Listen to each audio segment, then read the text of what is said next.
ಕ್ಷುಲ್ಲಕ ಕಾರಣಕ್ಕೆ ಆರಂಭವಾದ ಗಲಾಟೆ ಸಾವಲ್ಲಿ ಅಂತ್ಯ ಕಂಡಿದೆ. ಆನೇಕಲ್ ತಾಲೂಕಿನ ದೊಡ್ಡ ಹಾಗಡೆ ಎಂಬಲ್ಲಿ ರಾಮಚಂದ್ರಪ್ಪ ಎಂಬ ವ್ಯಕ್ತಿ ಅಕ್ಕಪಕ್ಕದ ನಿವಾಸಿಗಳ ಜೊತೆ ಗಲಾಟೆ ತೆಗೆದಿದ್ದಾನೆ.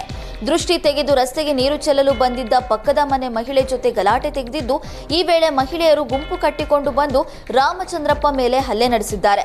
ಈ ವೇಳೆ ಹಲ್ಲೆಯಿಂದ ನೆಲಕ್ಕೆ ಉರುಳಿ ಬಿದ್ದಿದ್ದ ರಾಮಚಂದ್ರಪ್ಪ ಗಾಯಗೊಂಡಿದ್ದು ಕೂಡಲೇ ಆಸ್ಪತ್ರೆಗೆ ದಾಖಲು ಮಾಡಿ ಚಿಕಿತ್ಸೆ ನೀಡಿದ್ರೂ ಫಲಕಾರಿಯಾಗದೆ ಮೃತಪಟ್ಟಿದ್ದಾರೆ. ಹಲ್ಲೆ ನಡೆಸಿದ ಇಬ್ಬರು ಮಹಿಳೆಯರನ್ನ ಪೊಲೀಸರು ವಶಕ್ಕೆ ಪಡೆದಿದ್ದಾರೆ. ಆನೇಕಲ್ ಉಪವಿಭಾಗದ ಡಿವೈಎಸ್ಪಿ ಮೋಹನ್ ಸ್ಥಳಕ್ಕೆ ಭೇಟಿ ನೀಡಿದ್ದಾರೆ.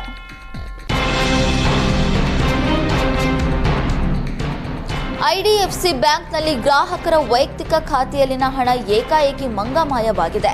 ಬ್ಯಾಂಕ್ ಖಾತೆದಾರರು ಐಡಿಎಫ್ಸಿಗೆ ಬ್ಯಾಂಕ್ಗೆ ಮುತ್ತಿಗೆ ಹಾಕಿ ಸಿಬ್ಬಂದಿಗಳನ್ನು ತರಾಟೆಗೆ ತೆಗೆದುಕೊಂಡಿದ್ದಾರೆ. ಬಾಗಲಕೋಟೆ ಜಿಲ್ಲೆಯ ಜಮಖಂಡಿ ನಗರದ ಬ್ಯಾಂಕ್ನಲ್ಲಿ ಘಟನೆ ನಡೆದಿದ್ದು, ಗ್ರಾಹಕ ಅಲ್ತಾಫ್ ಎಂಬುವರ ಖಾತೆಯಲ್ಲಿದ್ದ 4,50,000 ಹಣ ಏಕಾಏಕಿ ಮಂಗಮಾಯವಾಗಿದೆ. ಇದರಿಂದ ಆಕ್ರೋಶಗೊಂಡ ಅಲ್ತಾಫ್ ಬ್ಯಾಂಕ್ ಸಿಬ್ಬಂದಿಗಳ ವಿರುದ್ಧ ಕಿಡಿಕಾರಿದ್ದಾರೆ.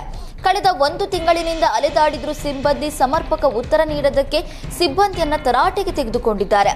ಘಟನಾ ಬೆನ್ನಲ್ಲೇ ಸ್ಥಳಕ್ಕೆ ಜಮಖಂಡಿ ಶಹರ ಠಾಣೆ ಪೊಲೀಸರು ಭೇಟಿ ನೀಡಿ ಗ್ರಾಹಕರ ಮನವೊಲಿಸಿ ಪರಿಸ್ಥಿತಿ ಶಾಂತಗೊಳಿಸಿದರು. ಫುಟ್ಪಾತ್ ಅಂಗಡಿಗೆ ಟಿಪ್ಪರ್ ಲಾರಿ ನುಗ್ಗಿದೆ. ಮಂಡ್ಯದ ಕೆಆರ್ಪೇಟೆ ಪಟ್ಟಣದಲ್ಲಿ ಘಟನೆ ನಡೆದಿದೆ. ರಸ್ತೆ ಬದಿಯಲ್ಲಿ ಟಿಪ್ಪರ್ ನಿಲ್ಲಿಸಿ ಚಾಲಕ ಊಟಕ್ಕೆ ತೆರಳಿದ್ದ ವೇಳೆ ಏಕಾಏಕಿ ಫುಟ್ಪಾತ್ ಅಂಗಡಿಯತ್ತ ಟಿಪ್ಪರ್ ನುಗ್ಗಿದೆ. ಘಟನೆಯಿಂದ ಹಲವು ಬೈಕ್ಗಳು ಜಖಂಗೊಂಡಿದ್ದು, ಕೂದಲೆಳೆ ಅಂತರದಲ್ಲಿ ಭಾರೀ ಅನಾಹುತ ತಪ್ಪಿದೆ. ವಿದ್ಯುತ್ ಕಂಬ ಸಾಗಿಸುತ್ತಿದ್ದ ಬಿಜೆಪಿ ಮುಖಂಡನಿಗೆ ಸೇರಿದ ಟಿಪ್ಪರ್ ಲಾರಿ ಇದಾಗಿದ್ದು, ಹ್ಯಾಂಡ್ ಬ್ರೇಕ್ ಹಾಕದ ಕಾರಣ ಟಿಪ್ಪರ್ ಫುಟ್ಪಾತ್ಗೆ ನುಗ್ಗಿದೆ ಎನ್ನಲಾಗಿದೆ. ಮೈಕ್ರೋ ಫೈನಾನ್ಸ್ ವಂಚನೆ ಪ್ರಕರಣದ ಸಂಬಂಧ ರಾಮನಗರ ಶಾಸಕ ಇಕ್ಬಾಲ್ ಹುಸೇನ್ ಪ್ರತಿಕ್ರಿಯೆ ನೀಡಿದ್ದಾರೆ. ಜನರು ಅನಾವಶ್ಯಕವಾಗಿ ಸಂಘಗಳನ್ನು ಮಾಡಿಕೊಂಡು ಸಾಲ ಮಾಡಬಾರದು. ಡಿಸಿಸಿ ಬ್ಯಾಂಕ್ನಲ್ಲಿ 0% ಸಾಲ ಸೌಲಭ್ಯ ನೀಡಲಾಗುತ್ತಿದೆ.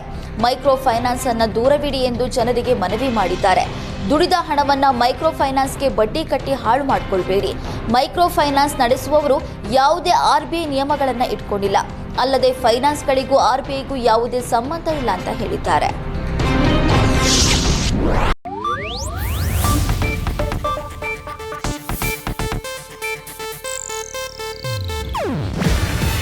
ಇದು ಏಷ್ಯಾನೆಟ್ ನ್ಯೂಸ್ ನೆಟ್ವರ್ಕ್ ಪ್ರಸ್ತುತಿ.